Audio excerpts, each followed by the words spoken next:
बर' हारिनि लाइमोनफोरा गेलेनाय बिथिङाव दावखोगासिनो जिखुनु खेलाखौनो बर'फ्रा प्रफेसनेलि लानो दिनै सोलोंगासिनो दङ बे मोनसे जोंनि थाखाय मोजांसिन होननानै बुंनो हायो। जाय लाइमोन गेलेगिरिया गेलेनाय बिथिङाव मुखुब जाना थायो बिथांमोना माखासे आयेन बेरेखा खामानिनिफ्राय जानगार जानो हायो आरो समाजाव गोजोन लाबोनो हायो। जे जाय सेंग्रा सिख्लाया गेलेनाय बानायावहाय बयबो गोसो होथाबनानै नांथाबनानै थायो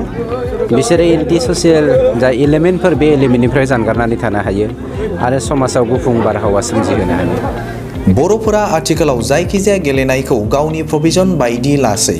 बे बर' हारिनि मोनसे मोजां नेरसोन। दिनै रुंसारि सनथस ब्रह्मनि गोसोखां क्रिकेट लीग खुंथायनि जोबथा हाबाफारियाव बाहागो लाना बिटिआरनि मावफुं सोद्रोमा रनजित बसुमतारिया बे बाथ्राखौ खौरांगिरिनि सिगाङाव फोरमायदों। चिरां जिल्ला बेंटल जांख्रिथाय फोथाराव चिरां जिल्ला क्रिकेट आफादनि बानजायनायाव थांनाय 19 अक्ट' डिसेम्बर 2021 मायथाइनिफ्राय दिनै 23 जानुवारिसिम रुंसारि सनथस ब्रह्मनि गोसोखां क्रिकेट लीग खुंनाया दिनै जोबनानै थांबाय। दिनैनि जोबथा फाइनाल बादायलायनायाव डलफिन ए बेंटल आरो खोरोमदाव क्लाब धालिगाव बाहागो लादोंमोन। चिरां जिल्ला स्पर्ट्स एस'सिएशननि बानजायनायाव बेंटल हालामाव जा सनथस ब्रह्मनि गोसोखांनाय महरै जा क्रिकेट चिरां जिल्ला क्रिकेट बादायलायनाय जा खेलानि जोबथा खेल बे खेलायावहाय दिनै मोजाङै मोजां जाफुंनानै थांबाय। दा मोनसे खोन्थाया बेनो दिनैनि बे गेलेनायनि गेजेरजों मोनसे मेसेज थांनो हायो जे जोंनि बे बेंटल हालामावबो सेंग्रा सिख्ला बयबो गेलेनायखौ लानानै गेलेनाय जा आयदा बे आयदाखौ लानानै बयबो सांग्रांसै आरो मेसेजआ बेनो थांदों जे जाय सेंग्रा सिख्लाया गेलेनाय बानायावहाय बयबो गोसो होथाबनानै नांथाबनानै थायो बिसोरो एन्टि ससियेल जा एलिमेन्टफोर बे एलिमेन्टनिफ्राय जानगारनानै थानो हायो आरो समाजाव गुफुं बारहावा सोमजिहोनो हायो। बेखायनो दिनैनि बे खेलानि गेजेरजों जोंनि समाजा गुफुंनिफ्राय गुफुं जालांबाय थानायनि मोनसे लामायाव फैगासिनो दङ। बेनो मोनसे सिन। सार क्रिकेट खेलायाव गोबां बर'फोरखौ खम गेलेनो नुनो मोनो बेनि सायाव ओरैनो बर'फ्रा क्रिकेटखौ बांद्राय गेलेया बांद्राय सर' गैया फुटबलाव खोब फुटबल आर्सारि बक्सिं बेफोराव खोब इन्टारेस्टेड अब्लाबो दिनैनि दिनाव बर'फ्रा क्रिकेट गेलेनोबो सोलोंगासिनो दंसै आरो जेरावहाय इन्डियाया क्रिकेटखौ खोब बेस होनानै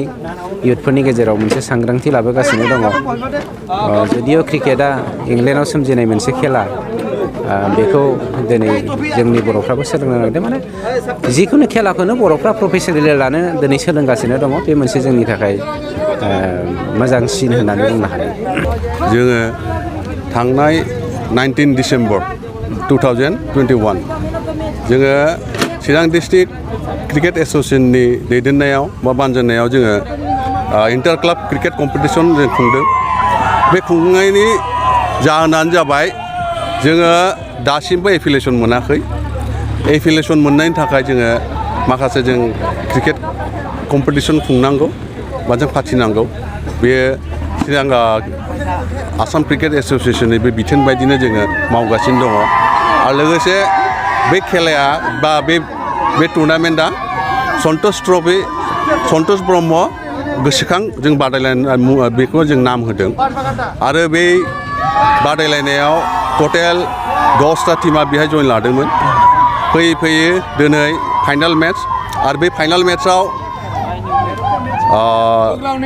जोंहा धालिगाव खोरोमदाव क्लाब आरो लोगोसे डलफिन क्लाब बेंटल बे मोननै हान्जानि गेजेराव दिनै बादायलायनाय जादोंमोन आरो बे खेलायाव दिनै खोरोमदाव क्लाब धालिगावआ बेहाय देरहासार जानो हादों। गतिके जोंनि थांखियानो जाहैबाय जों दाबो एफिलिएसन मोनाखै। बे एफिलिएसन जों माबोरै मोननो हानो बिनि थाखायबो जोङो नाजागासिनो दङ आरो चिरां डिस्ट्रिक्ट हिसाबै जों क्रिकेट बेहाय खेलाया जों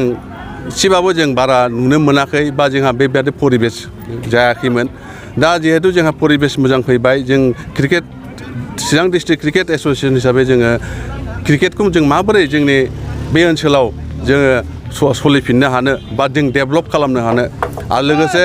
जोंनि माखासे जोंनि प्लेयारफ्रा गुबुन गुबुन डिस्ट्रिक्टनि जानानै गेलेगासिनो दङ। बिथांमोनहा जोंनि चिरां डिस्ट्रिक्टनि अथ'स'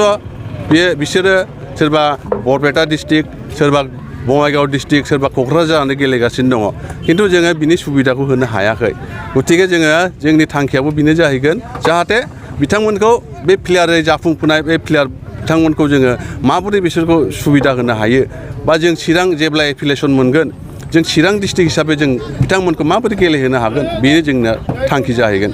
दिनैनि फाइनाल खेलायावहाय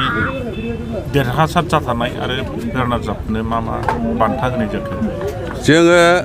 बेहाय बान्था हिसाबै जोङो फैसा होनो हायाखै बा जिहेतु जोङो बेहाय जों डिस्ट्रिक्ट लिग जों बान्था हिसाबै जोङो बेहाय